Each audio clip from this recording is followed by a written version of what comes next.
અને તમે અહીંયા મફત આપવાનું કહો છો તો તમારે આપી દો ને દિલ્હીમાં મફત.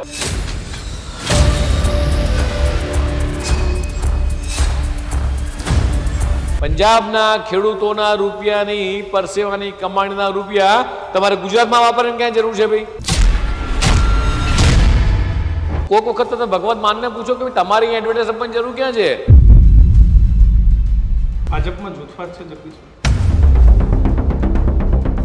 ક્યાંથી સૌરાષ્ટ્રને એવું લાગે છે કે સૌરાષ્ટ્રની નેતાગીરી એટલી ઓછી છે, કારણ કે આજે તમે જોવા જાઓ તો તમે અમદાવાદથી સીએમ, અમદાવાદથી ડેપ્યુટી સીએમ સુરતથી, તો સૌરાષ્ટ્ર માટેની શું રણનીતિ કે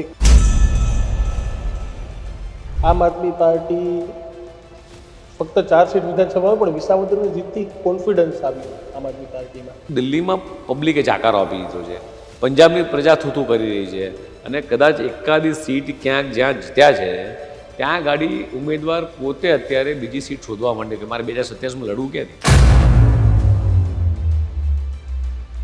તમે દિલ્હીમાં 10 વર્ષમાં શું ઉકાળ્યું? દિલ્હીની પ્રજા તમને કાઢી ના મૂક્યા હોત. અને ગઈ વખતે 2022માં 108 કરતાં વધારે સીટો પર ડિપોઝિટ ગઈ છે વિધાનસભામાં. એટલે તમે બિલકુલ ભૂલી જાઓ કે ગમે તે કોઈ કાંઈ અને પેલા કૂતરાનો ટુકડો નાખીને જતા રહે અને પ્રજા છેતરી જવું બિલકુલ ના હોય ભાઈ.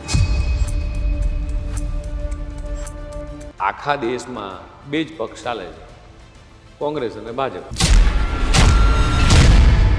કોંગ્રેસ એવું હંમેશા કહે છે કે આમ આદમી પાર્ટી ભાજપની બી ટીમ છે. આ તો એ લઈ જાય, એમાં ક્યાં ના પાડી? જ્યાં એમની સરકાર બને ત્યાં નહીં કહેવાનું, અને જ્યારે સીટ હારી જાય ત્યારે આક્ષેપ કરવાનો ચૂંટણી મંચ ઉપર. એટલે ખાલી આક્ષેપ જ કરવાના, આખી જિંદગી આક્ષેપ કરવાના, જૂઠું બોલવાનું, લોકોને ભરમાવાના. કે શેના માટે તમારે ગુજરાતની શાંતિ દોડવી છે ભાઈ? અતિવૃષ્ટિમાં આ અમિત ચાવડા ક્યાં ગયા હતા? કોંગ્રેસ છોડીને ક્યારે ભાજપમાં આવતા હશે? કે એમનામાં એમના કાર્યકર્તાને સાચવવાની ત્રેવડ નથી.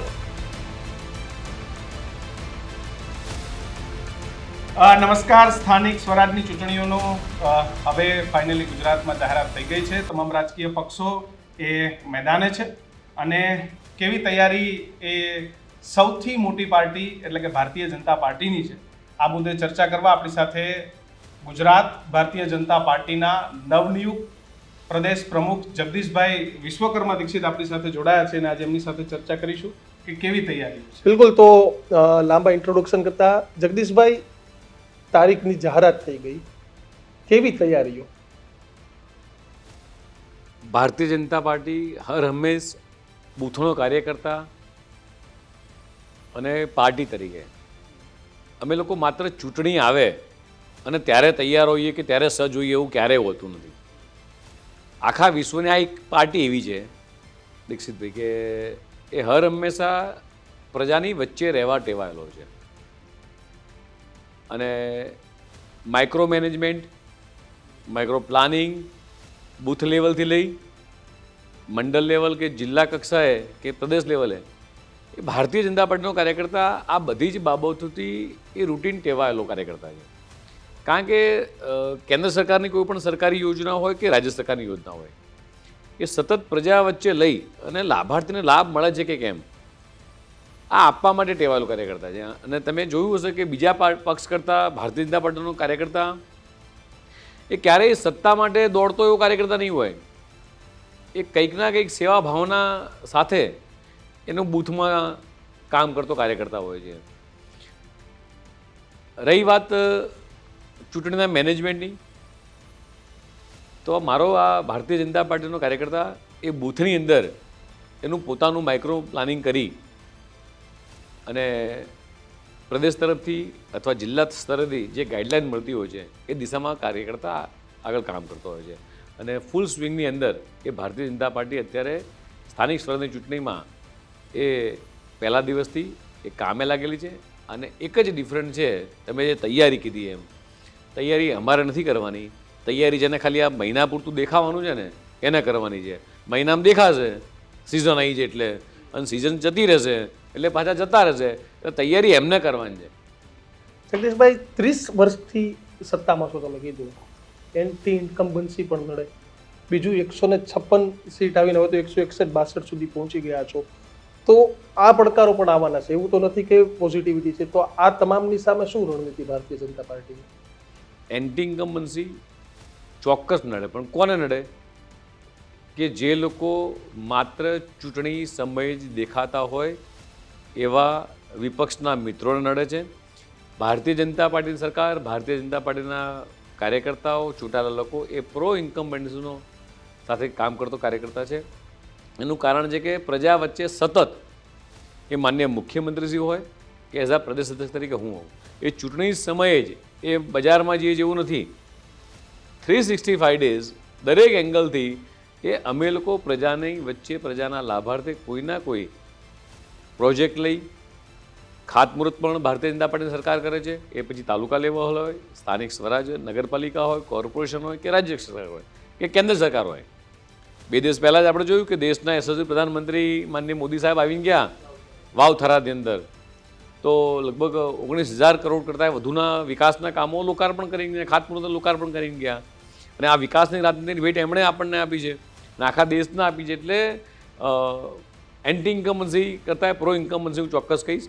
અને આજે પ્રજા એટલા માટે જ ભારતીય જનતા પાર્ટીને એ વારંવાર એ જંગી બહુમતીથી વિજય કરે છે. એનું એકમાત્ર કારણ છે કારણ કે આ એક જ પાર્ટી એવી છે કે સતત 365 ડેઝ અને 12 મહિના એ પ્રજા વચ્ચે રહેવાવાળી પાર્ટી છે. કયા મુદ્દાને લઈને પ્રજાની વચ્ચે જવાની રણનીતિ છે? કારણ કે યુસીસી પણ આવ્યું, એ સિવાય પણ ઘણા બધા મુદ્દા છે. સ્થાનિક સ્વરાજની ચૂંટણીમાં ભાજપ કયા મુદ્દાને લઈને પ્રજાની વચ્ચે જશે? હવે આ જ પ્રશ્ન કદાચ મારે તમને પૂછવાનું થાય કે તમે જ્યારે વિપક્ષના મિત્રોને મળતા હશો તો વિપક્ષ પાસે પણ કોઈ મુદ્દા હશે ને. એમની પાસે અત્યારે માત્ર કાદવ ઉછાળવાના મુદ્દા છે. અને કાદવ ઉછળે તો શું ઉગે? કમળ ખીલે. અને કમળ એટલા માટે ખીલે કારણ કે વિકાસની રાજનીતિના મુદ્દા લઈ, પ્રજાલક્ષી વિકાસના મુદ્દા લઈને અમે દર વખતે ચૂંટણીમાં જઈએ છીએ. વિકાસ એ અમારો મંત્ર રહ્યો છે અને ગુજરાતની જનતાએ જે જનસમર્થન આપ્યું છે, વિકાસને આપ્યું છે.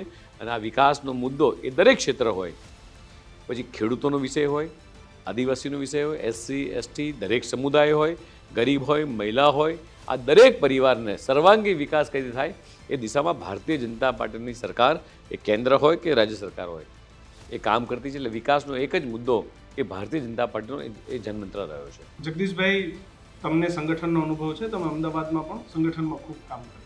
અત્યારે બધાની અપેક્ષા ભારતીય જનતા પાર્ટી પાસે છે, ચાહે કોંગ્રેસમાંથી આવેલા મિત્રો હોય કે ભાજપના જૂના 25-30 વર્ષના જેટલા પણ પૂર્વ ધારાસભ્યો હોય, પૂર્વ સાંસદો હોય, તમારી રનિંગ બોડી હોય, તમામની અપેક્ષા ભાજપ પાસેથી છે. આપ પ્રદેશ પ્રમુખ છો અને ખૂબ મોટા પ્રમાણમાં ટિકિટો આપવાની છે. તાલુકા, જિલ્લા 9,800 ટિકિટ આપવાની થશે કદાચ. 9,800 ટિકિટ. પણ 9,000 આંકડો યાદ છે. 9,800 પણ 9,800 માટે માંગદાર 35-40 હજાર છે. આ હશે 100% હોય. એનો શું રસ્તો છે, શું રણનીતિ છે? બહુ આ ઇન્ટરેસ્ટિંગ સવાલ છે. ખરેખર તમારે આ પદ્ધતિને સમજવી જોઈએ કે ભારતીય જનતા પાર્ટી કઈ રીતે એટલું બધું મેનેજ કરે છે. એકચ્યુઅલી આ એક જ કેડર બેઝ પાર્ટી એવી છે કે જ્યાં સિસ્ટમેટિક રીતે અત્યારે 41 જિલ્લાની અંદર, મહાનગર જિલ્લાની અંદર નિરીક્ષકોની પેનલ ગઈ છે. 3 નિરીક્ષકોની પેનલ ગઈ છે. અમદાવાદ શહેર છે તો 5 કે 6 જગ્યાએ લોકો બેઠા છે. સુરત છે તો ત્યાં પણ એટલા 5 જગ્યાએ નિરીક્ષકો ગયા છે. અને દરેક કાર્યકર્તાને ઓપન આમંત્રણ હોય છે કે ભાઈ જિલ્લા મંડળની અંદરનો કાર્યકર્તા એ આવે, પોતાનો પરિચય પત્રક આપે અને કહે કે હું આટલા વર્ષથી સક્રિય સભ્ય છું, આ મારો સક્રિય સભ્ય નંબર છે, એનું ફોર્મ હોય, ફોર્મેટ હોય, એનો ફોટો લગાવેલો હોય અને નિરીક્ષકને આપીને પોતાની વાત રજૂઆત કરે છે. ત્યારબાદ નિરીક્ષકો પોતે જિલ્લાની સંકલન સાથે બેસેલા છે. જિલ્લા પ્રમુખ, મહામંત્રી, જિલ્લાના વરિષ્ઠ કાર્યકર્તાઓ સાથે બેસી લે છે. ઝોન મહામંત્રી, પ્રભારી મંત્રી બધા સાથે બેસી અને સંકલન કરી અને આપે કીધું એમ કે એક જ કેન્ડિડેટ માટે 10 કે 12 નામ આવ્યા હોય તો એની 3-3ની આખી પેનલ બની જાય. દરેક અમદાવાદ છે તો ભાઈ રાણીપોળ છે એક્ઝામ્પલ તરીકે, તો ત્યાં 4 ઉમેદવાર લડવાના છે તો એની 12ની પેનલ બની જાય. એટલે એ 12માંથી એ લઈ અને જ્યારે ચૂંટણી સમિતિ અહીંયા ગાંધીનગર ખાતે બેસશે ત્યારે અમારી સમક્ષ આવે અને નિરીક્ષકો ગયા હોય, નિરીક્ષકો અને જિલ્લાના પ્રભારી એ પોતાની વાતની રજૂઆત કરે, જિલ્લા પ્રમુખ વાત કરે કે ભાઈ આ 12 નામ છે, 12 નામમાંથી ચૂંટણી સમિતિને સ્વાયત્ત છે કે ભાઈ એ કોઈ પણ નામ સિલેક્ટ કરી શકે છે જે જગ્યાએ જ્યાં અનામત છે, SC, ST, OBC, મહિલા, પુરુષ, એ મુજબ આખા જ્ઞાતિ સમીકરણ વાઇઝ અને બધું જ ભૌગોલિક પરિસ્થિતિ મુજબ એ નિરીક્ષકો લઈને આવતા હોય છે અને એનું ચયન થતું હોય છે. કોંગ્રેસમાંથી આવેલા મિત્રો એમની સાથે આવેલા લોકોને ટિકિટો મળશે. મેં મારી બેઠકમાં પણ ઘણી વખતે કીધું છે કે જે લોકો ભારતીય જનતા પાર્ટીની વિચારધારા સાથે, એક રાષ્ટ્રભાવનાની વિચારધારા સાથે જે અન્ય પક્ષ છોડીને ભાજપમાં જોડાયા છે અને એ લોકો ઘણા વર્ષોથી આપણી સાથે જોડાયા છે, એટલે જેમ દૂધમાં સાકર ભળી જાય એ રીતે આજે એ કાર્યકર્તા વર્ષો થઈ ગયા અને અહીંયા ભળી ગયા છે. તો એવા કાર્યકર્તાને પણ ક્યાંક ને ક્યાંક તક આપવી જોઈએ, જે કાર્યકર્તા ખરેખર મહેનત કરી રહ્યો છે. એક એવો ક્રાઇટેરિયા હતો કે 2 વખત કે 3 વખત કોર્પોરેટર બની ગયા એને ટિકિટ નહીં આપે. ગયા વખતે ઘણી બધી જગ્યાએ એવી નારાજગી પણ જોવા મળી હતી, અમદાવાદમાં, સૌરાષ્ટ્રમાં. આ વખતે એવો કોઈ ક્રાઇટેરિયા છે કે ભાઈ તમે ભોગવી લીધું, હવે નવાનો વારો આવવા દો? ના, ભોગવા કરતા હવે પરિવાર ખૂબ મોટો થયો છે અને દરેક કાર્યકર્તાની ઈચ્છા હતો કે હું પણ ક્યાંક સેવાના ભાવથી આગળ કામ કરું, સંગઠનમાં કામ કરું, સેવાના ભાવથી કામ કરું. એટલે ગઈ વખતે ચૂંટણી સમિતિએ બેસીને એક નિયમ બનાવ્યા હતા કે 3 ટર્મ નહીં, 60 વર્ષથી ઉપરના ઉંમર નહીં, જે પરિવારના સદસ્યો હોય એ પરિવારના સદસ્યોમાંથી એક જ વ્યક્તિને ટિકિટ મળે. આ બધા જે કોમન નિયમ છે એ નિયમ ગઈ વખતે હતા. અત્યારે હજી ચૂંટણી સમિતિની બેઠક મળવાની બાકી છે અને ત્યારબાદ ચૂંટણી સમિતિ બેસીને નક્કી કરશે કે કયા નિયમ ગત વખતના નિયમ ચાલુ રાખવા છે કે કન્ટિન્યુઅસ કરવું છે, એ મુજબ આગળ વધીશું અમે લોકો. એક પ્રમુખ બન્યા પછીનો પહેલો ઇન્ટરવ્યુ મેં લઈ રહ્યા છે. કેવું લાગે કે એક તમે એક સામાન્ય કાર્યકર્તાની જેમ તમે ક્યાંક આ રીતે ફોર્મ ભર્યું છે, ક્યાંક ફોટો ચોંટાડ્યું છે, ક્યાંક નિરીક્ષક પાસે ગયા હશો અને આજે એ જ પાર્ટીનું નેતૃત્વ કરવાની તક મળે? આ તો ખૂબી છે ભારતીય જનતા પાર્ટીની કે જે કાર્યકર્તા આજથી 25 વર્ષ પહેલાં ઝંડો બાંધતો હોય, ભીતચિત્રો કમળના દોરતો હોય, પાથરના પાથરતો હોય. મેં મારી 4 ઝોનની બેઠકમાં આ જ કીધું છે દરેક ધારાસભ્ય, સંસદ સભ્ય, દરેક જિલ્લા પ્રમુખોને કે જ્યારે કાર્યકર્તાનું ચયન કરવાનું આવે, આ સ્થાનિક સ્વરાજની ચૂંટણી છે, તો એવા જ કાર્યકર્તાનું ચયન કરજો કે જેણે પાથરણા પાથર્યા છે, ઝંડા બાંધ્યા છે, કમળના ભીતચિત્રો દોર્યા છે, સરકારી યોજનાના લાભો એ પ્રજા સુધી પહોંચાડ્યા છે. બરાબર છે? તો આ જ બધી બાબતો કરતાં એ બૂથના કાર્યકર્તાથી લઈ અને આજે પ્રદેશ અધ્યક્ષની સફળ તરીકે ઘણા બધા ચડાવ ઉતાર સાથે આજે અહીંયા પહોંચ્યા છીએ. એટલે મને ખબર છે કે નાના કાર્યકર્તાની લાગણી શું હોય અને એટલા માટે જ દરેક નિરીક્ષકો સાથે જ્યારે ચર્ચા થઈ, જિલ્લા અધ્યક્ષો સાથે ઝોન બેઠક થઈ, ત્યારે આ જ વાત કીધી છે કે ભાઈ મારો એ સારો નહીં પણ સારો એ મારો, આ નીતિ અપનાવજો, આવું ચોક્કસ કાર્યકર્તાઓને કીધું. જગદીશભાઈ શું કર્યું છે? ઝંડા બાંધ્યા છે, ભીતચિત્રો દોર્યા છે, શું મને બરોબર યાદ છે કે 9મું 10મું ભણતો ત્યારે તો કદાચ આપણે બૂથના કાર્યકર્તા ના હોઈએ, પણ જ્યારે આ વાત કરું છું 88-89ની આસપાસ કે જ્યારે સોસાયટીની બહાર ટેબલ લાગતા ત્યારે મોટા મોટા લોકો જે શક્તિ કેન્દ્રના ઇન્ચાર્જ ને બધા લોકો હોય એટલે બધા કામ કરતા હોય તો અમને બધાને મોકલે કે જાઓ ભાઈ દોડો, બધાને ઘેરથી બહાર લઈ આવો, ચા પાણી લઈ આવો. ત્યારે કદાચ આટલી બધી સુખ સગવડો નથી એ પરિસ્થિતિમાં, 85-87ની આસપાસની વાત કરું. અને ત્યારે લઈ અને ત્યારે સોસાયટી જે જ્યાં બૂથ લાગતું હોય ત્યાં બૂથમાં આ રીતે કામ કરતાં મેં પોતે પણ બૂથ પ્રમુખ તરીકે ઠક્કરનગર વોર્ડમાં મેં પોતે પણ સ્લીપો ફાડેલી છે અને લોકોને થાળી અને ચમચી વગાડી અને સાંજે 4 વાગે મતદાર બહાર નીકળે એના માટે પણ લોકોના ઘેર ઘેર અમે લોકો કામ કરેલું છે. ભાજપમાં જૂથવાદ છે જગદીશ? ભારતીય જનતા પાર્ટી એ પરિવાર ખૂબ મોટો છે અને જૂથવાદની વાત તો બાજુમાં રહી, પણ જ્યાં પરિવાર મોટો હોય ત્યાં દરેક પરિવારના વડીલે કોકને સાંભળવાનો હોય. અને ભારતીય જનતા પાર્ટીમાં એક એવી સારી સિસ્ટમ છે કે જિલ્લા કક્ષાએ કદાચ કોઈ કાર્યકર્તા જાય તો જિલ્લા કક્ષાએ સાંભળે, પ્રદેશ લેવલે આવે તો પ્રદેશ લેવલે સાંભળે અને સાંભળીને દરેક જણની સમસ્યાનો સમાધાન એ પરિવારની અંદર થતા હોય છે. એટલે કદાચ તમારા એંગલથી એને તમે જૂથવાદ કહો, મીડિયાના એંગલથી તમે જોવા જાઓ તો અમે એમ કે પરિવારના લોકો એકબીજા સાથે ચર્ચા કરી રહ્યા છીએ, ચર્ચા કરીને દરેક સમસ્યાનું સમાધાન આપે છે. એટલે બંનેના કહેવાના શબ્દો અલગ હોય અને જોવાના એંગલ અલગ હોય. જગદીશભાઈ, આ વખતે સ્થાનિક સ્વરાજમાં પહેલી વખત એવું દેખાય છે કે ત્રિપાંખીય જંગ થાય. આમ આદમી પાર્ટી ફક્ત 4 સીટ વિધાનસભામાં પણ વિસાવદરની જીતથી કોન્ફિડન્સ આવ્યો આમ આદમી પાર્ટીમાં. તમને એવું દેખાય છે? લગભગ દેશ આઝાદ થયો ત્યારથી લઈ અને કોંગ્રેસે સતત દેશ ઉપર રાજ કર્યું છે અને કોંગ્રેસને આખા દેશમાંથી ક્યાંક ને ક્યાંક જાકારો પણ મળી રહ્યો છે. આપે જોયું કે લોકસભાની અંદર 3 વખત ગુજરાતમાં 26માંથી 26 બે વખત 26માંથી 25 સીટો મળી. વિધાનસભામાં 2022માં 156ની બહુમતી મળી. લાસ્ટ સ્થાનિક સ્વરાજમાં પણ 90-95% જેટલું આપણને vote sharing Bharatiya Janata party માટે રહ્યું છે. અને વાત રહી અન્ય પક્ષની, તો અન્ય પક્ષ તો દિલ્હીમાં પબ્લિકે જાકારો આપી દીધો છે, પંજાબની પ્રજા થૂથું કરી રહી છે અને કદાચ એકાદી સીટ ક્યાંક જ્યાં જીત્યા છે ત્યાં ગાડી ઉમેદવાર પોતે અત્યારે બીજી સીટ શોધવા માંડે કે મારે 2027માં લડવું ક્યાંથી. તમે તપાસ કરજો, કોઈ વખત ખાનગીમાં પૂછજો, જાહેરમાં નહીં બોલે કારણ કે પેલા સોશિયલ મીડિયાના માસ્ટર છે એટલે. પણ અંદર ખાને પૂછશો તે પોતે સીટ બદલી કારણ કે પ્રજાના કામ જ નથી કરતા. લઈ રહ્યા છો આ પક્ષને તમે? હું એટલું જ કહું છું કે આખા દેશમાં બે જ પક્ષ ચાલે છે, કોંગ્રેસ અને ભાજપ. એમની લડાઈ છે કે અમારે મુખ્ય વિપક્ષ બની જવું સ્થાનિક સ્વરાજ? કોને? આમ આદમી પાર્ટીને. આપણે ક્યાં રોક્યા છે એમને? જ્યારે કામ કરવું કરે અને પછી અમારી લડાઈ ભાજપ સાથે થશે. હું હજી એ કહું છું આખા દેશની અંદર બે જ પાર્ટી, એક ત્યારે કોંગ્રેસની જગ્યાએ એનો ગઢ મજબૂત કરવા કામ કરી રહી છે અને ભારતીય જનતા પાર્ટી રાષ્ટ્રની વિચારધારા સાથેની આ પાર્ટી એ રાષ્ટ્ર માટે સતત કામ કરતી પાર્ટી છે. અન્ય પક્ષનું આપે જોયું હશે કે માત્ર પોતાના સ્ટેટ પૂરતું ક્યાંક નાનું મોટું કોન્ટ્રીબ્યુશન હોય, બાકી નાના જે પાર્ટીઓ છે એનું ક્યાંય કોન્ટ્રીબ્યુશન એ કન્ટ્રી માટે અપ લેવલ આવ્યું એવું ક્યાંય જોવા મળ્યું નથી. જગદીશભાઈ, ભારતીય જનતા પાર્ટીનો બેઝ પણ રહ્યો છે, અનેક સમય પણ હતો કે મુખ્યમંત્રી સૌરાષ્ટ્રી હતા, પ્રદેશ અધ્યક્ષ સૌરાષ્ટ્રી હતા. આજે ક્યાંક સૌરાષ્ટ્રને એવું લાગે છે કે સૌરાષ્ટ્રની નેતાગીરી એટલી ઓછી છે, કારણ કે આજે તમે જોવા જાવ કે તમે અમદાવાદથી સીએમ, અમદાવાદથી ડેપ્યુટી સીએમ સુરતથી, તો સૌરાષ્ટ્ર માટેની શું રણનીતિ કે સૌરાષ્ટ્રના કાર્યકર્તાઓને પણ મનસુખભાઈ માંડવિયા અમારી પાસે સૌરાષ્ટ્રી છે, નીમુબેન બાંભણિયા સૌરાષ્ટ્રી છે, રીવાબા જાડેજા સૌરાષ્ટ્રી છે, પૃદ્યુમનભાઈ વાજા સૌરાષ્ટ્રી છે, અર્જુનભાઈ મોઢવાડિયા સૌરાષ્ટ્રી છે.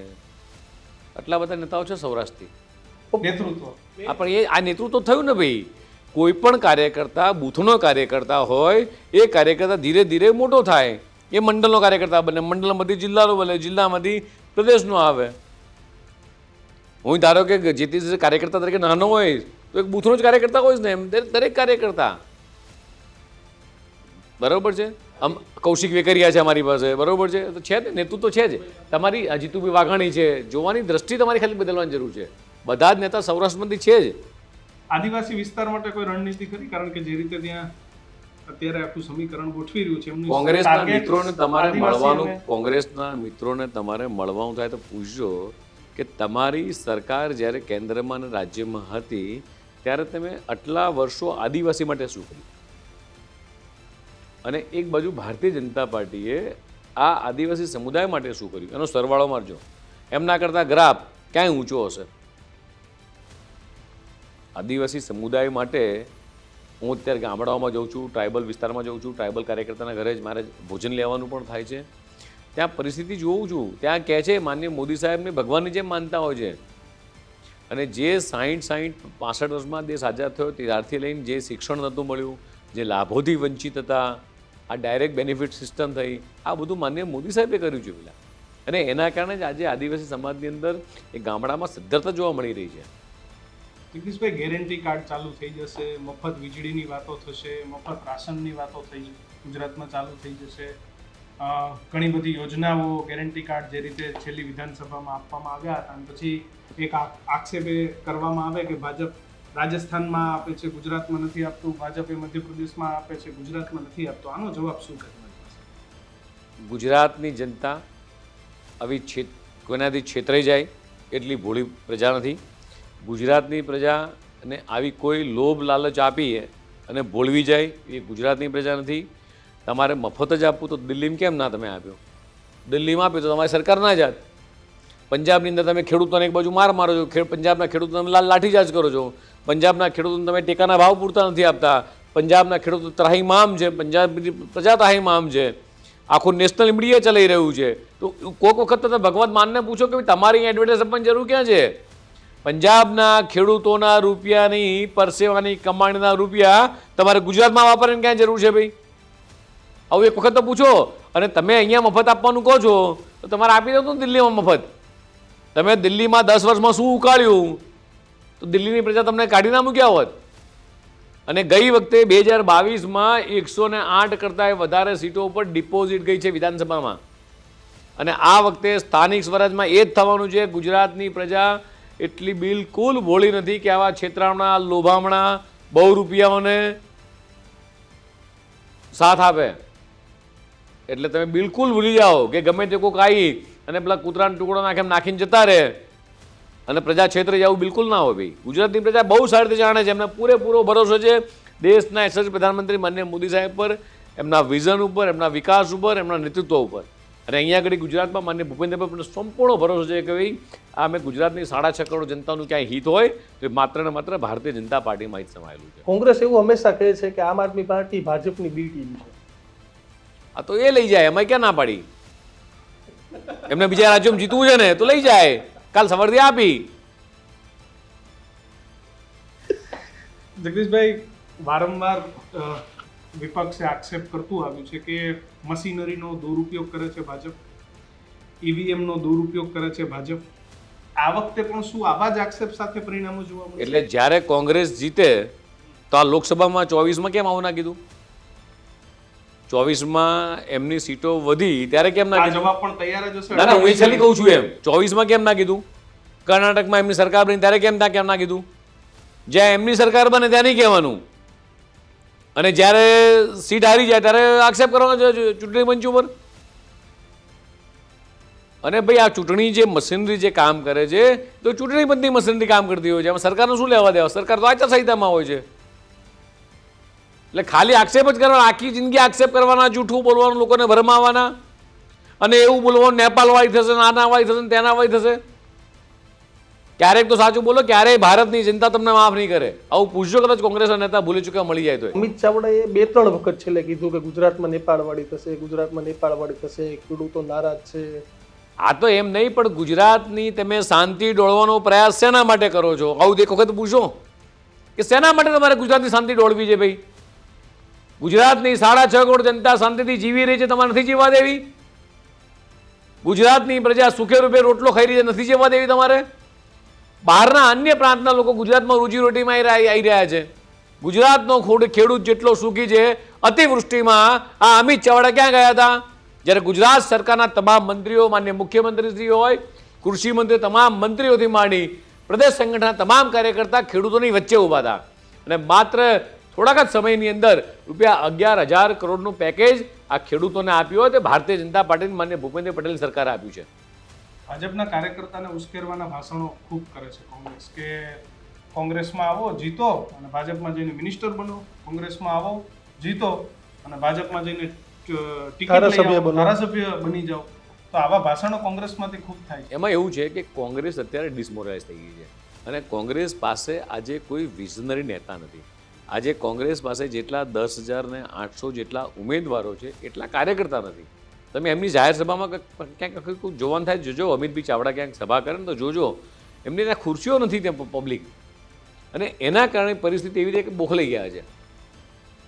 કોંગ્રેસ પક્ષ એમના નેતાઓ બોખલાઈ ગયા છે કે યાર ભારતીય જનતા પાર્ટી પાસે 6.5 કરોડ જનતા છે, કાર્યકર્તા છે, દુનિયાની સૌથી મોટી પાર્ટી છે.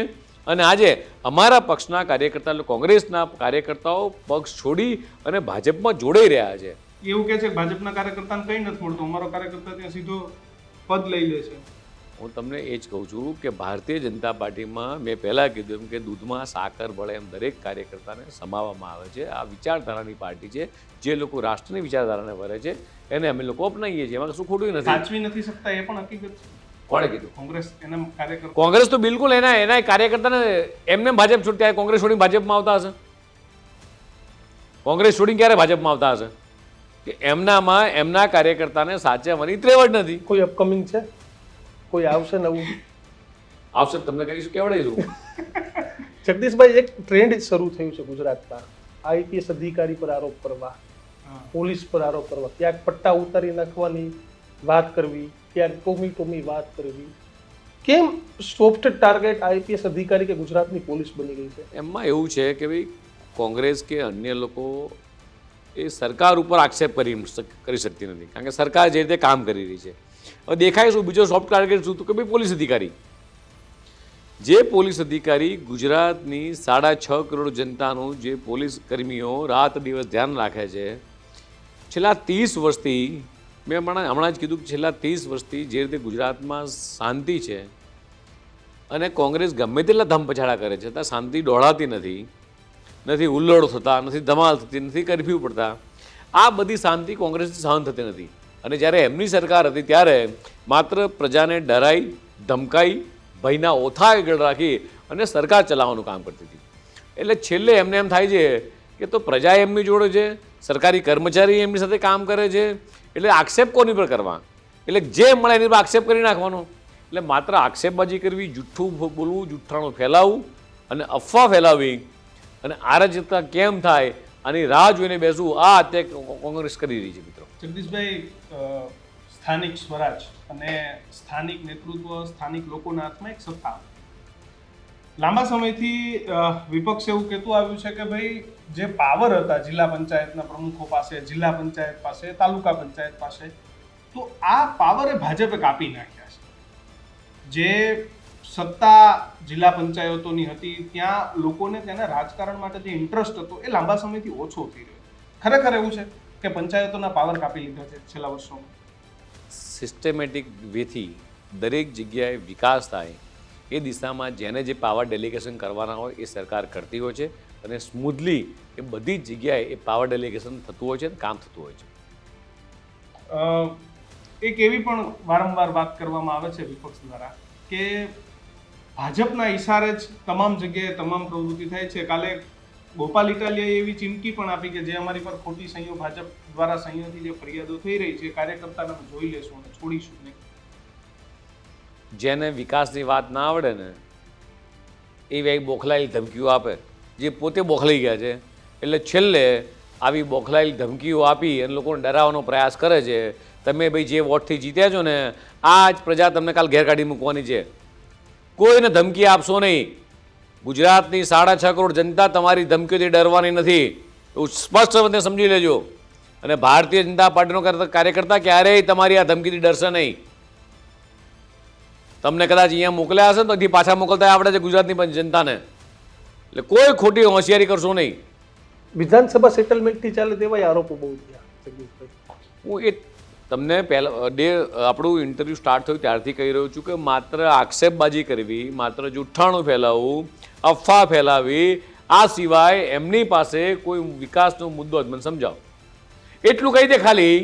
આ જે પણ લોકો ચૂંટણી ટાણે જે બહાર આવ્યા છે આ ફેરિયાઓ પોતાનો માલ વેચવા માટે, એમને તમે ખાલી એટલું પૂછી લો કે શું સ્ટેચ્યુ ઓફ યુનિટી નથી બન્યું?